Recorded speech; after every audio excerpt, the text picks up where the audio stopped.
Est-ce que je pense que la question qui est aujourd'hui posée à la nation, c'est réforme de retraite à 65 ans ou pas? Ma réponse est non. Ce que nous devons faire, c'est bâtir un projet d'indépendance française et européenne et un projet de justice et de créativité, je veux dire, pour le pays. Et donc, c'est tout ça qui m'importe. Oui, alors, mais bien sûr. Non, mais parce que j'essaie de vous dire la vérité. Et donc, mais je suis prêt à bouger le rapport au temps et donc à dire on ne fait pas forcément une réforme jusqu'à 2030 si on sent trop d'angoisse chez les gens. Parce qu'on ne peut pas dire le dimanche soir je veux rassembler et écouter, et quand on va écouter les gens, dire je reste et je ne bouge pas. Voilà, alors c'est l'information un peu principale de la soirée, puisque Emmanuel Macron dit on ne peut pas. Il faut regarder l'angoisse des gens. Il faut écouter. Alors concrètement sur les retraites, ça veut dire que s'ils mènent cela jusqu'à 2027 ou 2028, il s'arrêterait. Parce qu'en réalité, la réforme de retraite, il y a une réforme qui est en cours, celle de Marisol Touraine, où on augmente progressivement les années de cotisation, les mois par mois et mois par année. Et donc, en gros, en 2024, ça fera 62 ans et 4 mois. Et donc, ça continuera. Les nombres d'années d'annuité de cotisation se poursuivront selon cette réforme. S'il change, en 2025, ce sera 63 ans. Et il dit, je mènerai ça jusqu'en 2027 ou 2028. Et là, eh bien, s'il y a de l'angoisse, on s'arrêtera à 64 ans. Clause de revoyure. Oui, avec une clause de revoyure. Voilà. Est-ce que je peux quand même dire que pose des bornes, c'est un programme évolutif, on le voit, avant la concertation avec les politiques, les syndicats, toutes choses qu'il a dites pourtant. Donc, moi, j'entends tout cela, mais j'arrive pas bien à comprendre quelle est la méthode, là. Oui, on peut être étonné sur la méthode, effectivement, qui est en rupture avec une concertation idéale pour les Français, avant de changer de pied, alors même qu'on lui a rien demandé. Oui, alors... il n'a jamais concerté de toute façon. Non, mais de toute façon, il a très bien senti que son affirmation sur la réforme à 65 ans, ça ne passerait pas auprès d'un certain nombre d'électeurs. Marine Le Pen est en tête au premier tour dans notre jour du vote et dans ses enquêtes de second tour auprès du salariat. Oui, voilà. Mais on peut être étonné de beaucoup plus que ça. Vous voyez les images en direct, hein, il continue à parler avec les Français. Il y a 5 ans, Emmanuel Macron nous proposait ce projet brumeux d'une retraite. Il avait volé à la CFDT cette mauvaise idée, mais enfin, il l'avait fait sienne pendant la campagne. La retraite, comment vous dites? À point. À point, oui. 1 euro cotisé égale 1 point. Changement systémique. Un bazar auquel personne n'a jamais rien compris. Il s'est entêté au point de construire un projet de loi qui, heureusement pour nous, n'a jamais vu le jour, parce que ça aurait été une catastrophe. Il avait fait dans le débat avec Édouard Philippe, si vous vous souvenez, borne d'âge ou pas, des allers-retours incessants. Maintenant, il vient avec la retraite à 65 ans, avec une mesure d'âge dont il avait dit qu'il ne la prendrait jamais. Puis maintenant, il est en train de corriger la mesure d'âge. Non, mais moi, À un moment, il faut arrêter. À un moment, on n'est pas sérieux quand on fait ça. Est-ce qu'il connaît le dossier des retraites, Emmanuel Macron? Moi, j'aurais tendance à dire... je suis pas d'accord. J'aurais tendance à dire que non. Je suis pas du tout. J'aurais tendance à dire que non. Non, je suis pas du tout d'accord avec Jean-Michel Apathy. Une fois n'est pas coutume.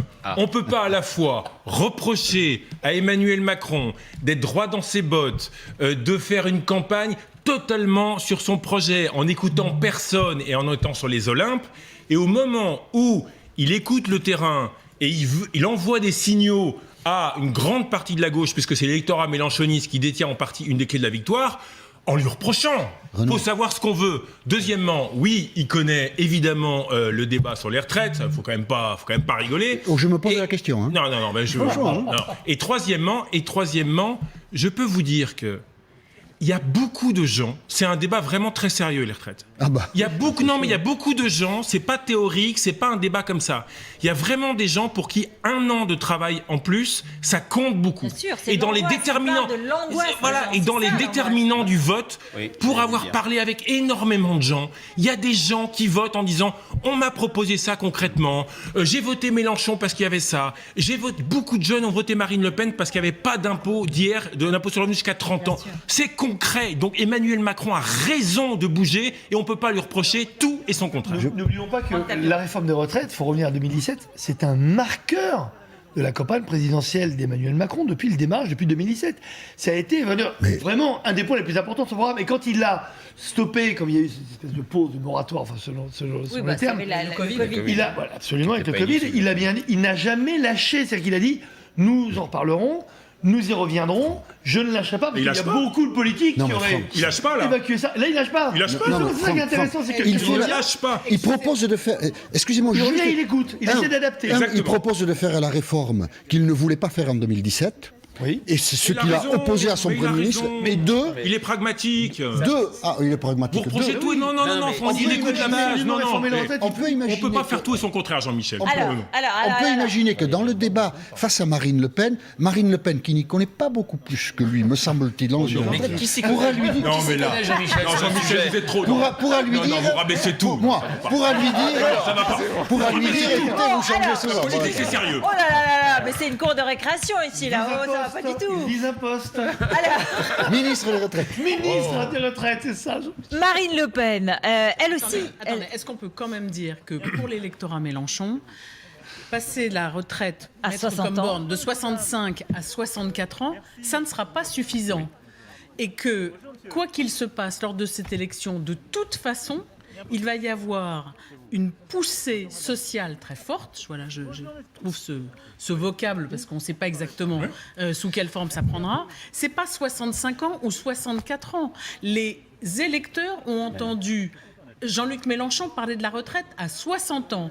Pour Marine Le Pen, c'était 62 sous certaines conditions, on etc. comprend plus rien. Je suis pas Il sûre n'y a pas d'avoir que des tout compris. mélenchonistes. Mais Il y a des écolos, ça. non, mais d'accord. En tout cas, de 65 à 64 ans, ça me semble peut-être une chose très importante bouger. pour ceux, bien sûr. C'est un bouger, mais vous savez quoi ? Avec une poussée sociale, les gens vont se dire qu'ils obtiendront beaucoup. Beaucoup mieux. Mais Valérie a complètement, Il va y avoir des grèves dans 3 Valérie jours. a complètement Il va y raison. avoir des grèves dans 3 La retraite à 60 ans, c'est vu comme un acquis social. L'IFOP fait un sondage en mai 2021 pour la Fondation Jean Jaurès pour les 40 ans de la victoire de François Mitterrand. On demande quelle est l'action, la mesure de François Mitterrand la plus fortement mémorisée, qui vous a le plus marqué. C'est pas l'abolition de la peine de mort, comme dans une enquête de 2011, c'est la réforme à 60 ans. Ça veut dire quelque chose. Et on a sur ce sujet une opinion, pas seulement à gauche, extrêmement crispée, parce qu'elle se situe dans une logique que j'appelle la logique de der des der. À chaque réforme, on nous a dit, faites un petit effort pour sauver le système. On est passé des 6 derniers mois aux 25 meilleures années, etc. On est passé de 60 à 62 ans lors de la réforme Sarkozy, Wörth, Fillon. Et on voit que le système n'est pas sauvé. Donc on a une opinion qui est extrêmement méfiante là-dessus. Et c'est vrai qu'un des leviers de la poussée, je reprends votre terme Valérie, de Jean-Luc Mélenchon dans notre rolling, il avait gagné 7,5 points en à peine 3 semaines, c'est cette réforme à 60 ans et la distinction par rapport à la proposition Macron. Oui, donc là, ce qui est intéressant peut-être aussi, c'est qu'on se dit, est-ce que ces 15 jours vont le faire changer pour pouvoir parler aux électeurs de gauche ? Mais du coup, est-ce qu'il peut perdre aussi sur sa droite ? Ou est-ce que ça peut apparaître comme une forme... alors, soit il écoute le terrain, soit au contraire... Il change d'avis et donc quelle est sa crédibilité ? Et attention, hein. Mais écoutez, c'est pas tant changer d'avis pour changer d'avis et parce que là ça peut être l'effet inverse. Vous savez, quelqu'un qui va dire blanc, noir, rouge, vert du jour au lendemain, c'est quelqu'un qui n'a pas de ligne. Et quand on est président sortant et quand on est président et candidat à sa réélection, il faut quand même garder une ligne. Mais garder une ligne, et c'est tout le paradoxe, n'est pas totalement antinomique avec le fait d'écouter, d'adapter. On peut garder exactement le même objectif, mais prendre des chemins différents. Je pense que c'est exactement la stratégie d'Emmanuel Macron aujourd'hui, c'est de se dire l'objectif doit être quand même de réformer la retraite et si on de prendre des chemins qui peut-être rassemblent un maximum de Français, qui prend en compte quelque chose qui prend en compte leurs attentes, leurs doutes ou leurs craintes. Oui, mais les doutes et les craintes, c'est on ne veut pas partir trop tard. Et or, en réalité, de toute façon, parce que là, on parle de l'âge légal de départ, mais en réalité, quand on croise avec les annuités, il y a beaucoup de gens qui partent bien plus tard que les 62 ans aujourd'hui. Donc, en réalité, il y a beaucoup le vrai départ, c'est souvent beaucoup plus tard. C'est 63,5 et parfois, il y a des gens qui partent à 67 ans aujourd'hui. La pensée de Franck de penser Mao Tse-tung. On garde l'objectif, mais les chemins sont différents. Je trouve trouve ça très beau. Alors pourquoi ne pas C'est imaginer souvent ça la politique. Pourquoi ne pas imaginer, puisque il faut séduire l'électorat mélenchoniste, l'électorat écologiste, de poser la question, a-t-on vraiment besoin d'autant de centrales nucléaires qu'on s'apprête à en construire avec un argent qu'on n'a pas? Est-ce qu'on en a besoin? Est-ce qu'il ne faut pas revisiter le projet nucléaire si l'on veut convaincre les mélenchonistes, Objection, votre les honneur. électeurs mélenchonistes de voter pour Donc vous? en fait, la campagne du deuxième tour, elle ne sert à rien. On bouge Dans ce rien. cas-là, on bouge rien, On fait du rien. Juppé, Qu'est-ce qu'on on fait fait du Juppé. Vous avez vu beaucoup de gens sur des sujets aussi cruciaux que la retraite commencer à faire des demi-tours le premier jour de la campagne du deuxième tour? Vous avez des C'est souvenirs? pas un vous demi-tour. Ça n'est pas Vous une exagérez, Jean-Michel. caractéristique d'Emmanuel Vous Macron exagérez. de dire le mardi l'inverse de ce qu'il a dit le lundi sur de nombreux sujets. C'est sa faiblesse. Enfin, cet homme-là a obligé. beaucoup de qualités, il a aussi une ou deux faiblesses. Celle-là n'est Mais- une. Mais non, mais écouter, Objection. s'adapter et puis imaginer, c'est pas une faiblesse, c'est aussi pour rendre en compte. On n'arrête pas. Alors, faut décider. Hein. Ou il est arrogant et il Voilà, écoute personne, voilà. ou alors il est à l'écoute, Voilà. il y va, il s'adapte, d'un seul moment, on peut pas lui reprocher. Et d'un côté, et en même temps, d'être arrogant et en même temps d'écouter. Garder son projet, c'est Voilà. pas de l'arrogance. Hein. Non, c'est Alors, pas ça, Renaud mais garder un Pilaire, projet solidité en écoute. intellectuelle. Oui, Les c'est derniers pour ça que je mots. parlais d'objectifs et de méthode. Les derniers mots. Petite objection à l'analyse de Jean-Michel Apathy qui est un peu affligé finalement de se bouger.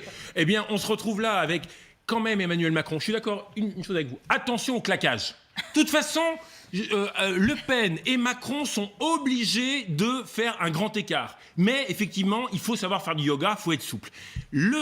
Dernière chose, et Ruth Legret, vous avez raison, attention, est-ce qu'il va perdre sur la droite, le centre-droit et la droite, pour aller vite, la droite bourgeoise, si jamais il passe de 65 à 64 ans? Je ne crois pas. Non. Vous pas voyez du tout. franchement Mais non. l'électorat de droite qui est centre-droit, bourgeois, cadre ou autre, voter Marine Le Pen qui propose les 60 Mais non. ans et mais quel programme de la CGT sur certains trucs? Non. C'est déjà une victoire, Non, c'est non, 4 non, ans non, d'ailleurs. non, hein.